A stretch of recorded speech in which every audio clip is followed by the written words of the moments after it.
Welcome. Hey, to this episode of my veteran benefit news. All right, just got a news report here. It's more like country evolution news, also. Right, I was born in '82, so the country's changed since 20 years ago. All right, 3 days ago. I'm about to say 3 years. 3 days ago, Carter Hughes, as always, right? Carter Hughes Knowledge Institute, the helpful veteran, right here coming at you. 3 days ago, military.com.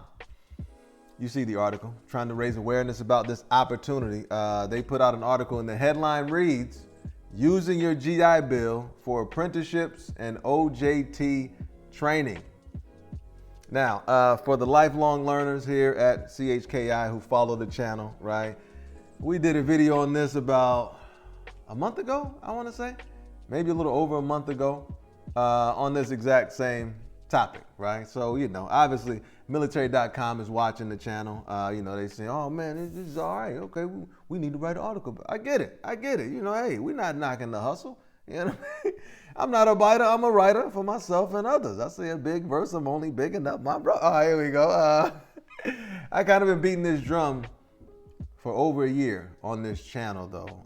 And we've kind of seen this thing slowly moving over the past few years. This push towards ultimately removing, erasing, eliminating the college degree requirement for most jobs and replacing it with skills assessment, right? Instead of the degree being to the employer, the degree indicates you can do the job. The employers are saying, no, it doesn't.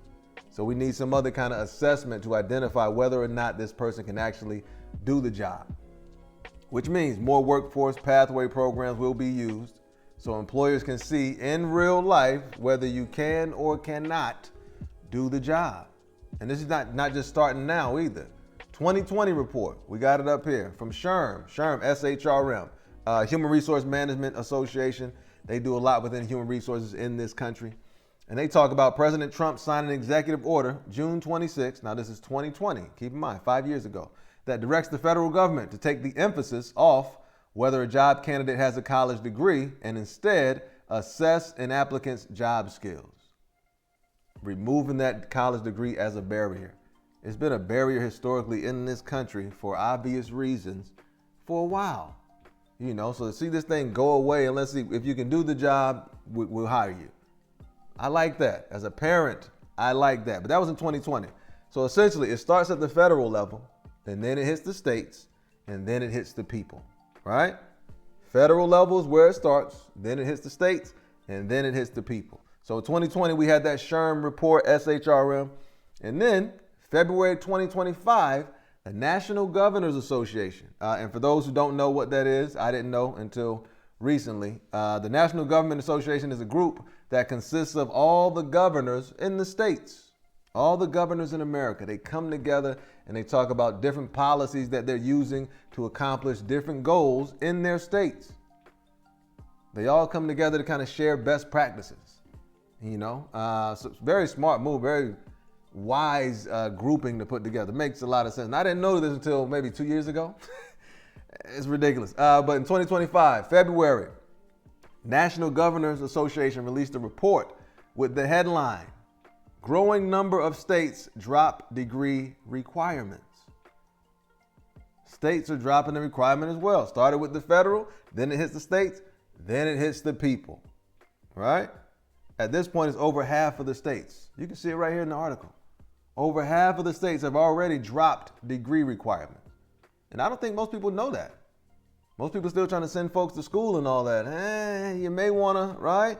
I got kids too, and I'm thinking about that now because my kids don't like to read. So, I'm like, why would I send? We'll see though.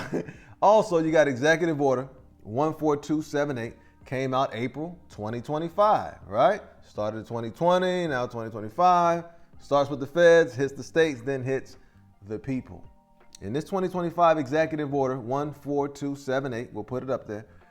They talk about, and this is specific verbiage, Secretary of Commerce, Secretary of Labor, Secretary of Education, all have to provide strategies on how they're going to accomplish certain things.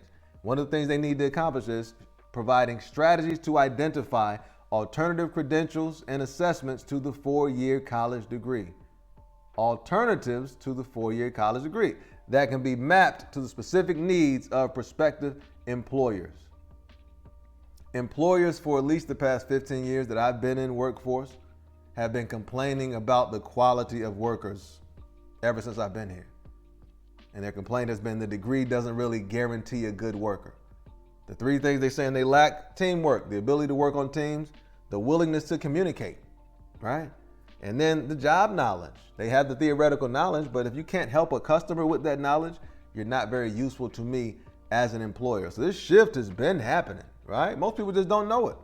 It's not being talked about in your local news. It's not being talked about in the group chat, but this is what's happening, right? We want to, again, share.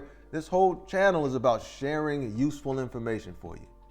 So I used to be a weather forecaster. So if I can see something now that's indicating what's about to happen, I'm going to share the information. I'm going to look crazy for a couple years, right? I get that part. What is he talking about? But then when it happens, I'm like, oh man, he was right. Hey, But that's why this is so important, because what it means really is more workforce program pathway opportunities are coming. Like internships, right? Externships, apprenticeships, pre-apprenticeships, on-the-job training. If you have a job currently, you're doing on-the-job training, right? And veterans will be able to go through these programs to build their careers and at the same time get their monthly housing allowance. That's opportunity, right? For you, for your family. More programs, more access to opportunities, and hopefully more usage of the GI Bill. So how can I find out about these opportunities in my area? There's 2 ways. 1, 2. You can search yourself, right? Google, talking to people, whatever. That's number 1. And then number 2, connect with the workforce specialist. Use the resources available to us as veterans. As a veteran, whatever state you're in has a state veteran services agency. Connect with them. They can tell you about employment opportunities. You got the American Legion that you can use. They could help you out. You got the DAV that you can use. You have the other VSOs as well, AMVETS, right? They could help you out. And then you have the American Job Centers as well in your area. The only thing these things will cost you is time and effort. That's it. Free resources available to veterans. More workforce pathways are coming. So that means more access to more opportunities. Take advantage of these opportunities. Allow your people around you to take advantage of these opportunities, right? Read the articles. We'll put the links in the description as well so you can read more about it. There could be more opportunities in those articles. And as always, hey, learn the information. Use the information. Knowledge unapplied is not very useful. And then number 3, if you deem it to be valuable, come on now, share the information. Don't be selfish, bro. Hey, have an incredible day.